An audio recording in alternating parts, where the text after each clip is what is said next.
My family never lets me touch them. It's for the best. I'm not supposed to touch anyone. That's been the rule as long as I can remember.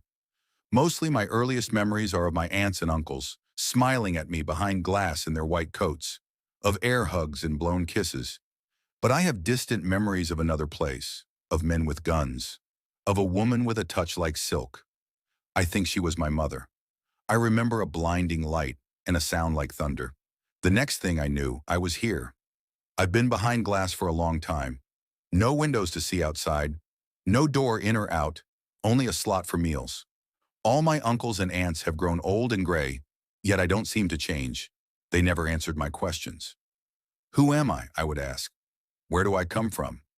All they ever told me is that I was sick, that I had to be kept locked away for my own safety until a cure was found. Even though I felt fine, I trusted them. I had no choice. I've had all I ever needed here.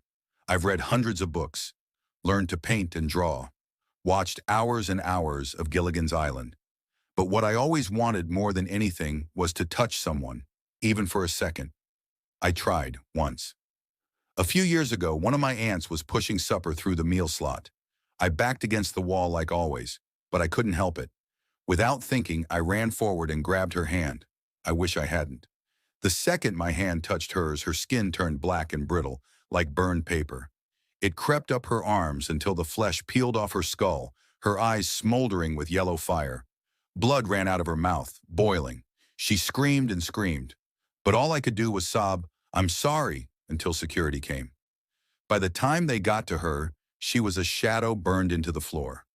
The meal slot became automated after that. I finally understood. I really was sick, very sick. But it wasn't my safety I was in here for. I thought I would be here forever, a freak in a cage. Until last week, when all my aunts and uncles gathered in the chamber one morning with exciting news for me, I was cured.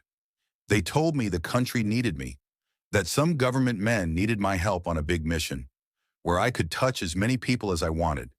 Men in rubber suits were going to take me away, to see the outside for the first time in forever. Just a few more days. I was so happy I couldn't help but cry. "And before you go, we have a gift," said one of my uncles, a smile beaming across his face.